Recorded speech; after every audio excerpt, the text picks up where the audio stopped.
it's going to be more expensive this year. I really don't understand where you're going in the sense that Joe Biden gave us 20% He's not inflation. president. Donald Trump's president. No, and you want us to fix the hole that Joe Biden dug right away. Why does the president tell everybody? The prices went up so much under Joe Biden, and inflation is way down. Inflation is about half what it was in December. This is something that's being fixed fast, and real incomes are up after dropping about $3,000 under Joe Biden. And so, sure, you can find a few things where the price is higher, but there's a whole bunch of stuff where the price is lower, like gasoline, like mortgage rates. It's Sean Daniel here. Let's keep this Sunday marathon going. And no need for coffee this morning because Kevin Hassett will get you fired up. Let's go. That's what this fight has been all about. And we'll continue to work hard to lower the high cost of living. All right, that was House Democratic Leader Hakeem Jeffries. I'm joined now by Kevin Hassett, the director of the White House National Economic Council. Thank you very much for joining us. So the president just cut tariffs on a whole range of goods, including coffee, bananas, beef, tomatoes, that had become quite expensive. How soon can we expect prices on those goods to go down? Right. Well, first of all, if you look at the history of inflation, right, what happened was that there was runaway Democrat spending in Joe Biden's term, and we got inflation up almost to 10%. It averaged 5% over the 4 years. And that has created a situation where, for example, mortgage rates went up. And so the typical payment for a monthly mortgage payment almost doubled. That a bag of groceries that cost $400 a month when President Trump left office is $500 or $515 when President Trump came back this time. And so that there's this really big hole that's been dug. And then the question you could also ask as an economist is, like, how do I summarize all those different prices and everything? And one of the ways you could do it is just look at purchasing power, the real wage. Purchasing power, I'll just finish this and then I'll get back to it. The purchasing power dropped by about $3,000 under Joe Biden because the wages didn't keep up with prices. Under President Trump, it's already gone up by about $1,200. We understand that people still feel the pain of the high prices, but we're closing the gap and filling the gap fast. I don't want to get into numbers, but both those numbers are disputed by many economists. No. But both of them are. But let me ask you the question I asked again. So the tariffs have been removed from these items that we all, many of us buy at the grocery store. How soon do we expect the prices on those goods now to go down? Right. Well, the prices for those goods weren't necessarily going up just because of tariffs, and so the prices will go down. Well, the prices will go down, of course, but because the tariffs have been taken off. Right. Well, because the supply of the goods into the U.S. is going to increase.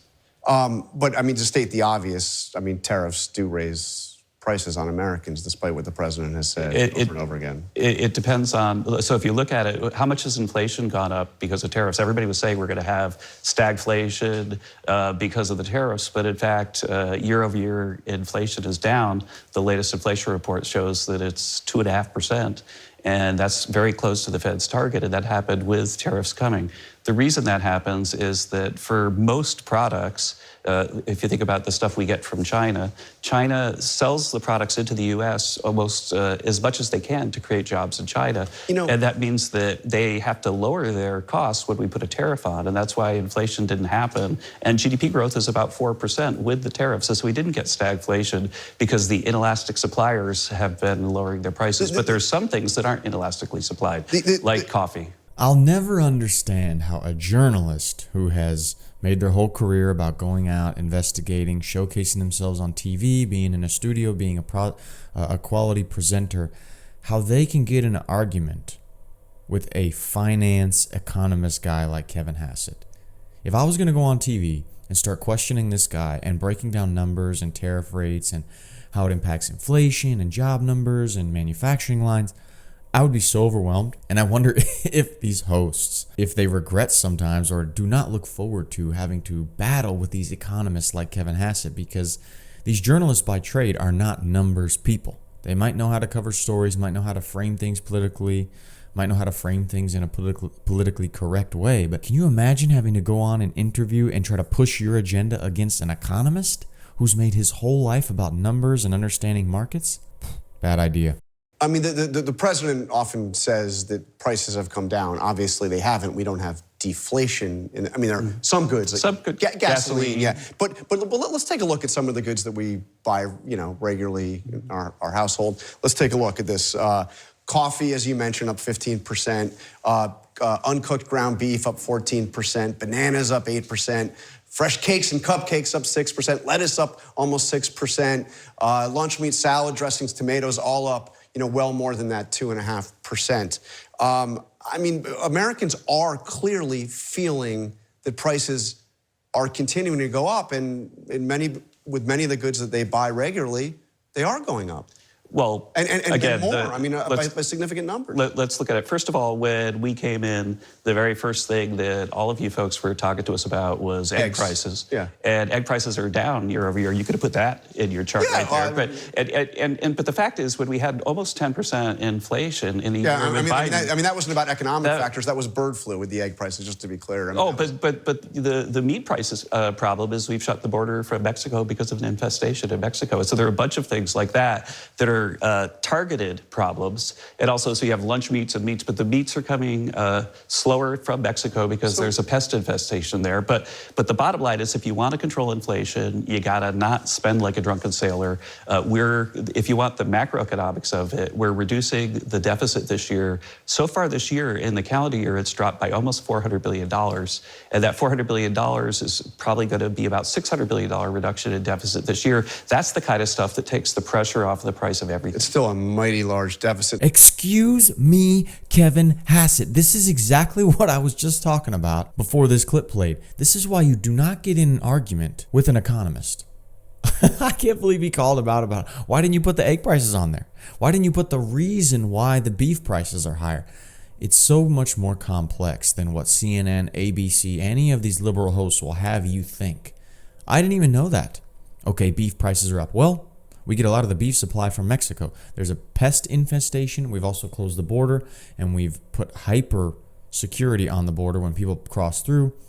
So sometimes meat can't come through as easily, so then there's limited supply, so the prices go up because we're trying to do and prioritize national security. That is awesome to hear, because sometimes you can see these charts and be like, man, what's going on? What's going on? The problem or the result or effect is much more complex than these liberal hosts will have you think. So the president claims that Thanksgiving costs are down 25%. I mean, does he know that's not true? Well, if you look at Walmart and the few places that put out their prices of Thanksgiving baskets. Wait a minute. I got to stop, because the Walmart comparison's like not a thing. I mean, Walmart had a Thanksgiving package last year. They've got a Thanksgiving package this year. The one this year contains much less than what the one last year took. So that's why the price is less. Look, we got a chart here. Last year, it was 21 total products. This year, it's 15. Total number of items in those products was 29% now. 29, now it's 22.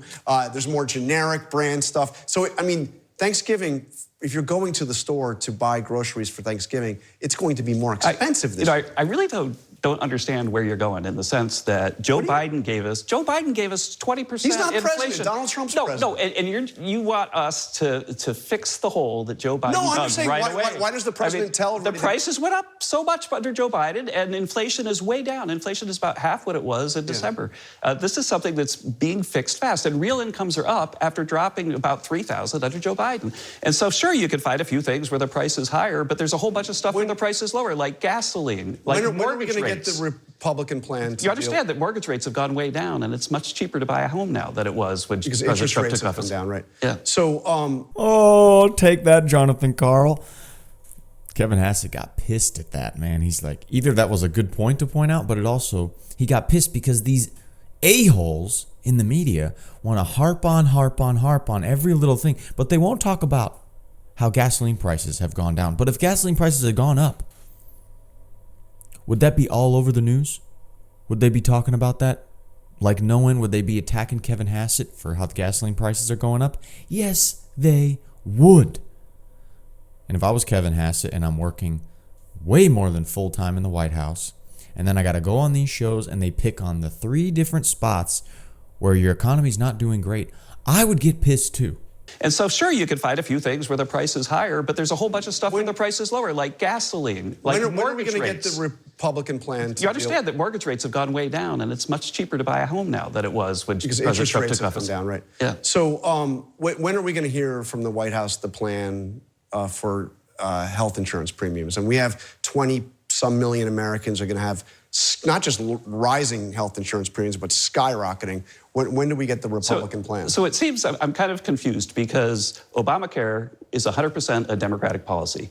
The current path of Obamacare is 100% something that was created by Democrats. They added a big expansion, and then they knew they couldn't pay for the whole thing in a long time. And while they did that, let me just finish that. Yeah. While they put all of those subsidies into Obamacare, Obamacare became not affordable. It wasn't Affordable Care Act. In fact, the cost of these Obamacare premiums has gone up twice as fast as for the private market. I mean, really out of time. Is there going to be a Republican plan to address that, or is it just of course, we're going the to president blame has already talked about blame Democrats. The Democrats are at fault for this, and in fact, we even had a solution for this in the big beautiful bill, and they took the Byrd rule to take $30 billion away from people, so they couldn't have the health insurance that they needed. All right, Kevin Hassett, thank you for joining us this morning. It's good to be here.